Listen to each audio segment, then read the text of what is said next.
Hello, everyone. This is Independent Conservative. I'm Ryan Bowling. Thank you all for joining me. Happy Solar Eclipse Day, right? They call it the Happy Solar Eclipse Day. It's an actual official holiday, right?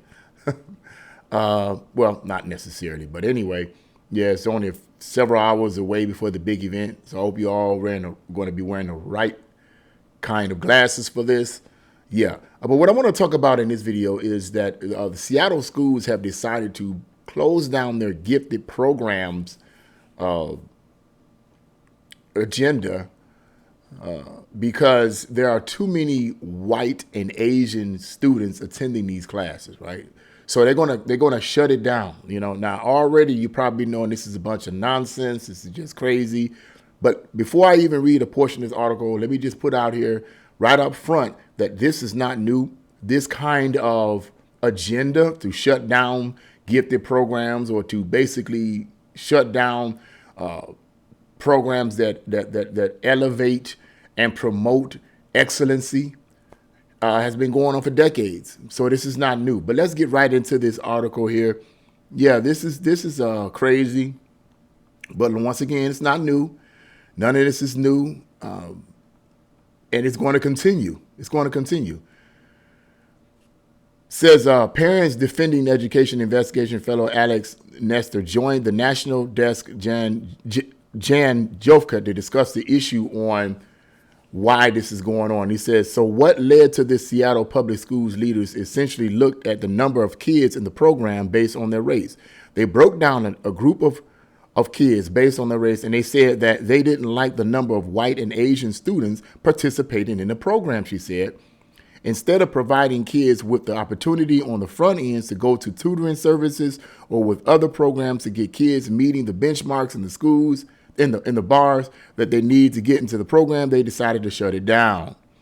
Seattle Public Schools are currently trying to answer a lot of tough questions after it dismantled its gifted and talented program and replaced it with equitable and cultural sensitive programs. So here we go with that, right?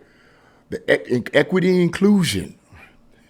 If students are found to be gifted, this is the part that appalled me. They will now stay in their classrooms instead of moving to a special program or school. So, yeah, so that's basically it right there. It's pretty straightforward. The article is very short. Comes from ABC 3340 News. And, yeah, it's pretty straightforward. Some of you probably have already heard of it already, but I just wanted to give my comment on there. Once again, I want to go over the fact that this is not new. This is not new. This kind of initiation, if you will, have been going on for decades in America. And let me just put it up to you up front. I'm going to just say this up front, and then I'm going to get into the logical part of it, is the fact that this is once again, this is communism. This has been going on for decades in America.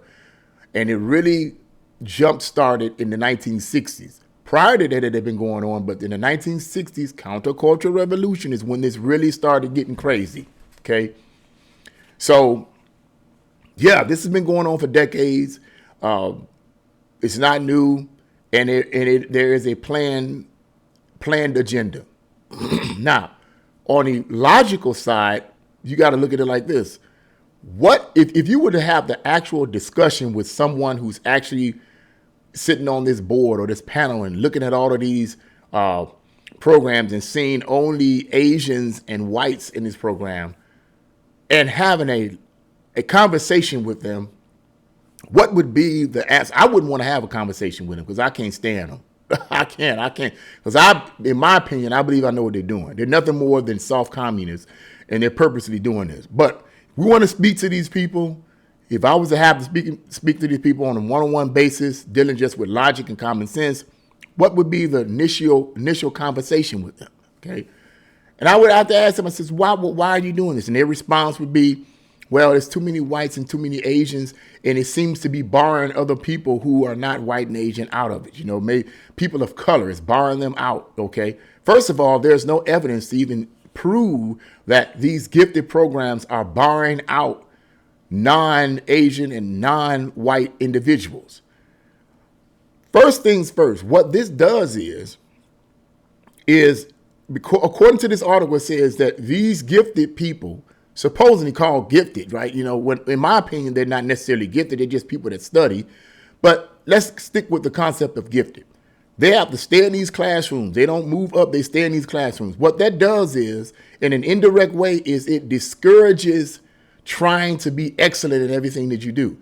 What's the purpose in studying? What's the purpose in applying yourself? What's the purpose in really digging in to be the best you can be when you got to stay in the same place? You know, what's the purpose of studying if you're not going to be pushed to go further?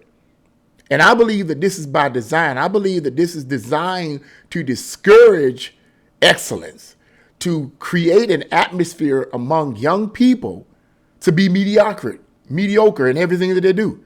Because the elites don't want thinking people. They want dumbed down children.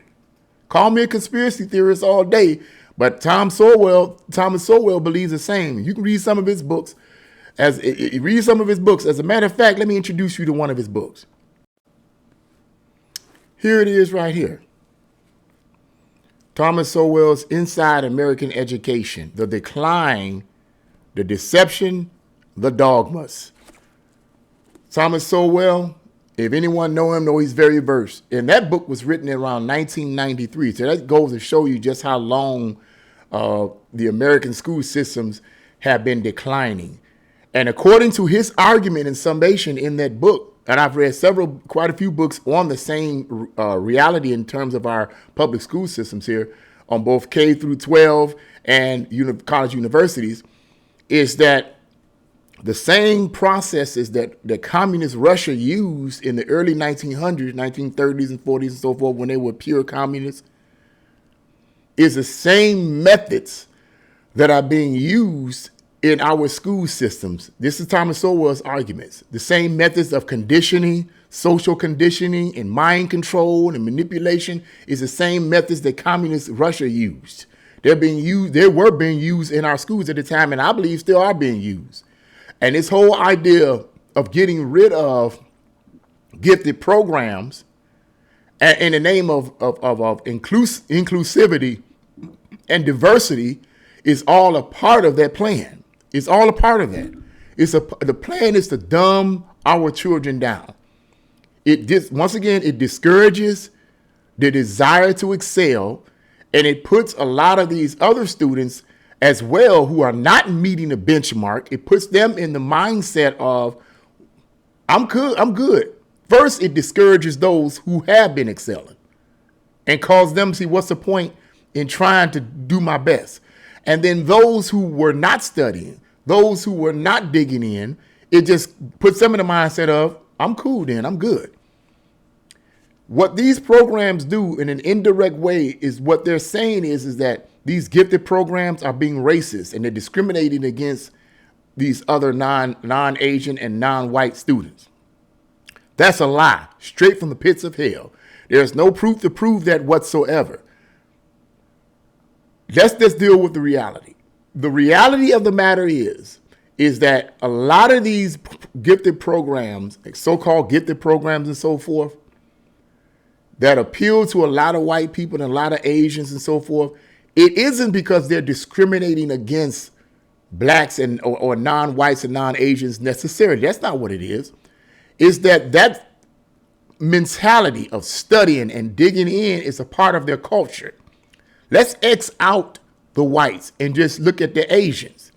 You can't say we're going to accept these Asians because they're not black and they're not this and we're going to accept. No. The reason why Asians are predominantly in these gifted programs is because they apply themselves. They study, they dig deep. Decades ago, this is what blacks used to do. Before the 1960s, generally speaking, when blacks were able to get into a lot of these programs, they dug deep and oftentimes excelled over their white counterparts because they knew in order to be accepted at that time, they had to be better than everybody else. So in order to be better than everyone else, they had to study and dig deeper than everyone else. That was the mindset that blacks had prior to the 1960s. I've said that before, and I'll say it here again because it's the truth and it's applicable to this situation.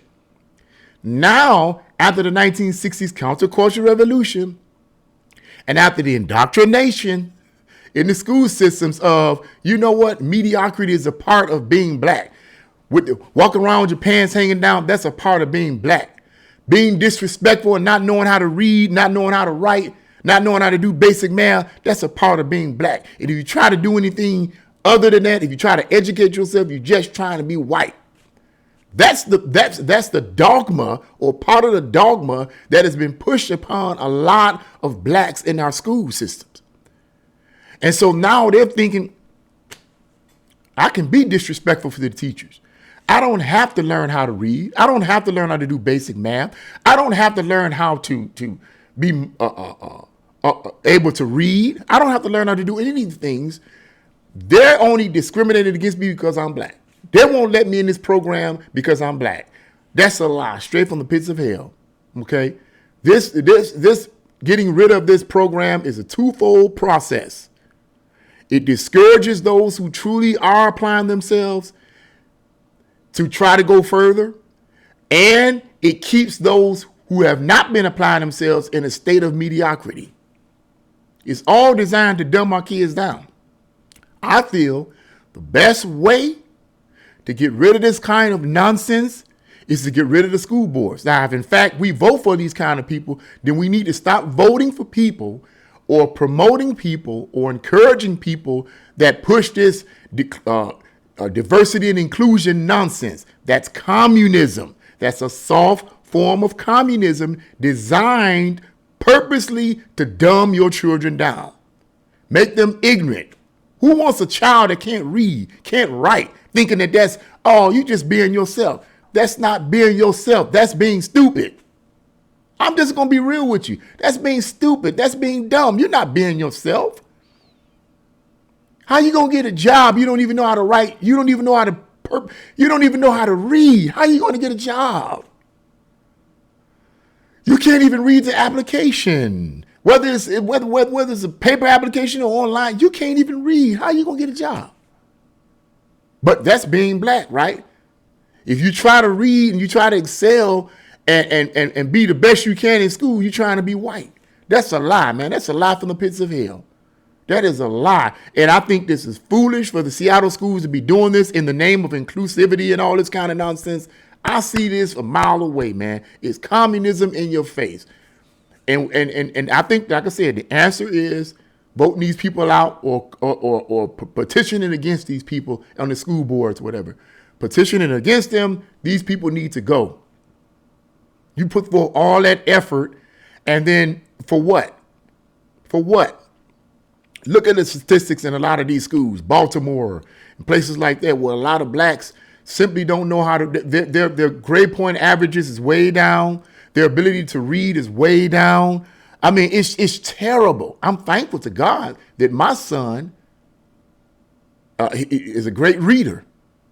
He graduated with decent grades, and I'm thankful for that. And I'm prayerfully, part of my genes is in him, and because I'm a reader. So I guess that passed on to him. Thank God, okay? But yeah, it's just ridiculous. This whole idea of removing these programs is foolish. This is not promoting equality and inclusivity and diversity. It's not. You want to promote that concept in the name of meriting your way up.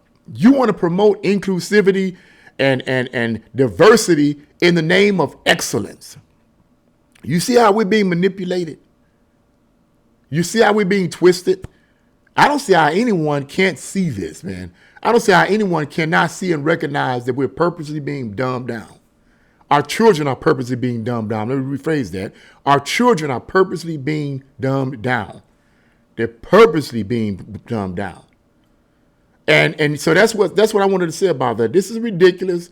It needs to stop, and there's no excuse for it at all. Okay. So yeah. to get rid of this program, to get rid of the gifted program. Let me say something else too, and to sum this up about the gifted program. I want to elaborate a little bit on that. I don't think it's about being gifted necessarily as much as it is, once again, about applying yourself. Okay. To be able to read and read good doesn't mean you're gifted. To be able to, have, decent math skills doesn't necessarily mean you're gifted. Now, coming up, I didn't really like math. I hated math, okay? But that's beside the point. You know, if you're not good at math, at least strive to learn how to read and write. At least strive to learn how to do that. But unfortunately, as like I said, a lot of young people do not know how to read and do not know how to write. They don't. They're taking out cursive. In many schools, and some of you already know this, they're taking cursive writing out. They're taking that out. Why are they taking out all of these programs that develop the child's mind? A lot of these programs, they're taking music out, classical music out. You know, it's just crazy. You would say, why would they take out classical music? You know, and you know because it's been said that classical music develops the brain. That's what I literally read. That research says classical music develops the brain. It actually makes a person smart. Now, I don't have the time to go into all of that, but if that's the case, then I can see why they've taken classical music and music classes out of a lot of these schools. I can see why. You don't want smart students. Communists don't want smart kids. They want dumb kids so that they can indoctrinate them with communism and socialism is the way to go. They wanted to be easy to fill your mind with nonsense, to fill our students' mind rather with nonsense.